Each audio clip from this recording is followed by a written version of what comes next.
നിങ്ങളുടെ favourite shows ഇനി ഒരിക്കലും മിസ്സാവില്ല. ഇപ്പോൾ C5 കാണും നിങ്ങളുടെ ഫേവറേറ്റ് ഷോ തികച്ചും സൗജന്യമായി. ഇതിന്റെ പിന്നിൽ ആരായിരുന്നാലും അവരെ നീ കണ്ടുപിടിക്കണം മോനെ. ശിക്ഷ നീ തന്നെ വിധിക്കണം.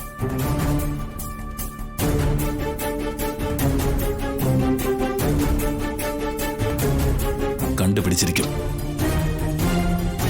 പക്ഷെ അതിന് എല്ലാവരുടെയും സഹായം എനിക്കുണ്ടാവണം.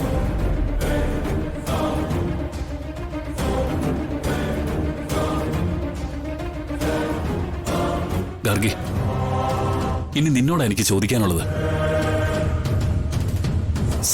സത്യമായിട്ട് പറയണം. ഞാൻ വിശാൽ ബ്രോയോട് നുണ പറഞ്ഞിട്ടില്ല, പറയൂല്ല.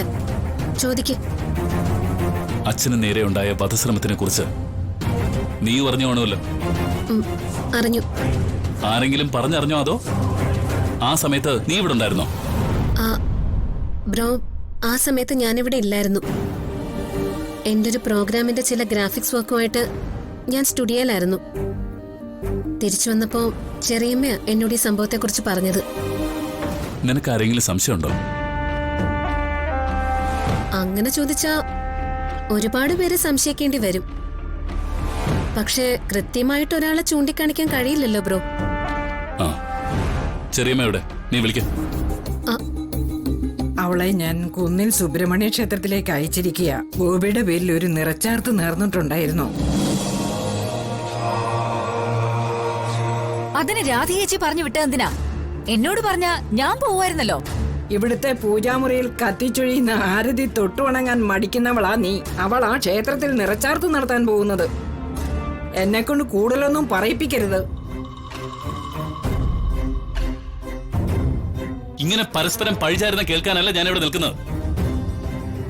എനിക്ക് സത്യം അറിയണം. ബ്രോ, ഒരു കാര്യം സത്യം. അച്ഛന്റെ മുറിയിലേക്ക് എന്നെയോ പാർവതിയോ കയറാൻ അമ്മയോ ആന്റിയും സമ്മതിക്കില്ല. ആ പ്രതാപൻ അങ്കിൾ അതിന് സപ്പോർട്ടുവാ. അതുകൊണ്ട് തന്നെ ഞാൻ ആ മുറിയിലോട്ട് കയറാറില്ല. വിലക്കുണ്ടെങ്കിലും പാർവതി അച്ഛന്റെ കാര്യങ്ങൾ നോക്കാറുണ്ട്. അവളിൽ നിന്നാ അച്ഛന്റെ വിശേഷങ്ങളൊക്കെ ഞാൻ അറിയുന്നത്. പക്ഷേ ഒരു കാര്യം ഞാൻ തുറന്നു പറയാം. ഈ വീട്ടിൽ എന്തൊക്കെയോ ഗൂഢാലോചനകൾ നടക്കുന്നുണ്ട്. ആരാ ഈ ഗൂഢാലോചന നടത്തുന്നത്? എന്താ അവർക്ക് വേണ്ടത്? അത് ഞാൻ പറയില്ല ബ്രോ. ഊഹം മാത്രമാ. വ്യക്തമായൊരു തെളിവില്ലാതെ ഒരാളെ ചൂണ്ടിക്കാണിക്കുന്നത് ശരിയല്ലല്ലോ. സത്യം എന്താണെന്ന് പറയാൻ കഴിയുന്ന ആളാ അവിടെ തളർന്നു കിടക്കുന്നത്.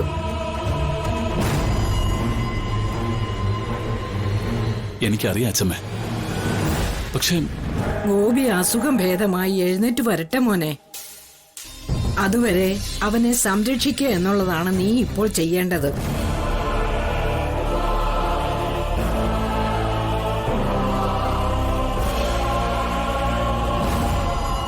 Wish you should have done what you could have done.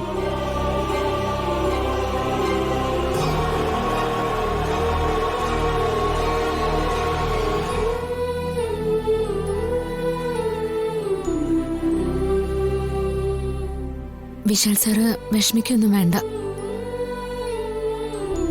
Sir ചോദിച്ച ചോദ്യങ്ങൾക്കുള്ള ഉത്തരം അച്ഛനറിയാം. അച്ഛമ്മ പറഞ്ഞതാ ശരി. അച്ഛന് ഭേദമാകാൻ എന്താണോ വേണ്ടത് അത് ചെയ്യണം സർ. അച്ഛൻ എത്രയും പെട്ടെന്ന് എഴുന്നേറ്റ് നടക്കണമെന്ന് തന്നെ എന്റെ ആഗ്രഹം.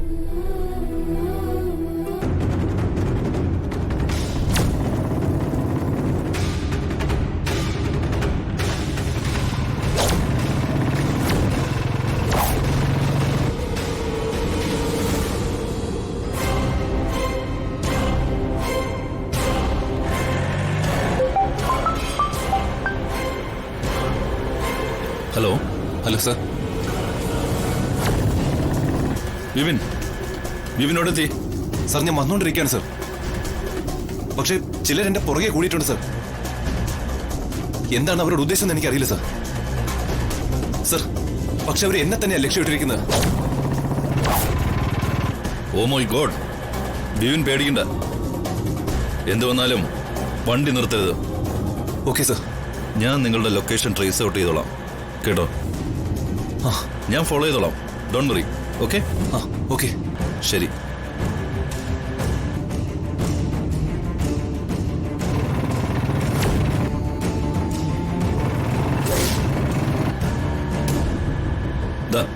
ഈ ലൊക്കേഷൻ GPS-ലുണ്ട്. ഇത് ഫോളോ ചെയ്താൽ മതി. Okay sir. ഒന്ന് ഫാസ്റ്റായി പോകണം.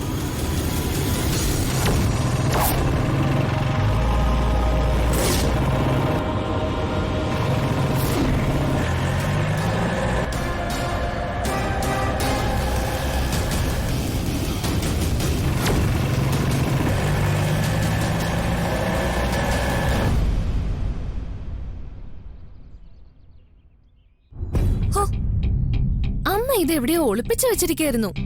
മഷയിട്ട് നോക്കിയിട്ട് പോലും എനിക്ക് കണ്ടുപിടിക്കാൻ കഴിഞ്ഞില്ല. അവസാനം ഞാൻ 18ാമത്തെ അടവ് തന്നെ പുറത്തെടുത്തു. ഒരു കയറുമായിട്ട് മുത്തശ്ശന്റെ അടുത്ത് ചെന്ന് ആ ഫോൺ എനിക്ക് കിട്ടിയില്ലെങ്കിൽ ഞാൻ ഇതിൽ കെട്ടിത്തൊങ്ങി ചാവൂന്നങ്ങ് പറഞ്ഞു. അത് കേട്ടാ മുത്തശ്ശനെ സഹിക്കാൻ പറ്റില്ലെന്ന് എനിക്കറിയാലോ. മുത്തശ്ശൻ തന്നെ അമ്മയോട് ഫോൺ എടുത്ത് കൊടുക്കുന്ന് പറഞ്ഞു. ഇത് തരുമ്പോ അമ്മയുടെ മുഖം ഒന്ന് കാണണമായിരുന്നു. എന്നെ തല്ലി കൊന്നില്ലെന്നേ ഉള്ളൂ. നല്ല ഫോണല്ലേടി? നോക്കട്ടെ.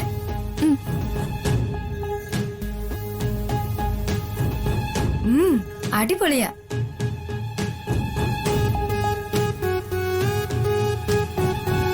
ഇത്രയും നല്ല ഫോൺ വാങ്ങി എനിക്ക് കൊടുത്തയക്കണമെങ്കിൽ വിപിൻ സാറിന്റെ മനസ്സിൽ എന്നോട് എന്തോ ഒരു ഇതുണ്ടാവില്ലേ?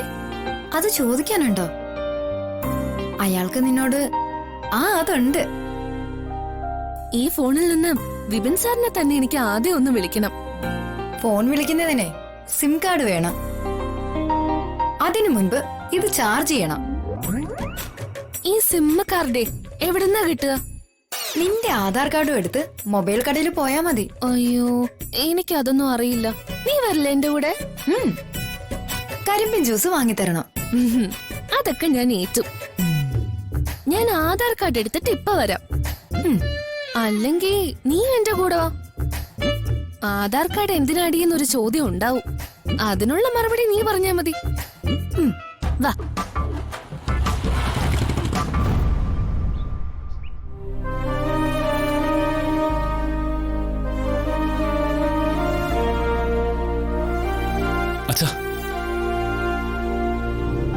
അച്ഛൻ എന്നോട് ക്ഷമിക്കണം. എനിക്ക് തെറ്റുപറ്റിയത് എവിടെയാണെന്ന് ഞാൻ ആലോചിക്കായിരുന്നു. വീട്ടിൽ കിടത്തി ട്രീറ്റ്മെന്റ് ചെയ്യേണ്ട ചെറിയ അസുഖമല്ല അച്ഛൻ്റെതെന്ന് എല്ലാവർക്കും അറിയാം. എന്നിട്ടും ഹോസ്പിറ്റലിൽ നിന്ന് കിട്ടുന്ന എല്ലാ ശ്രദ്ധയും കെയറും ഇവിടെ കൊടുത്തോളാന്ന് അവരൊക്കെ പറഞ്ഞപ്പോ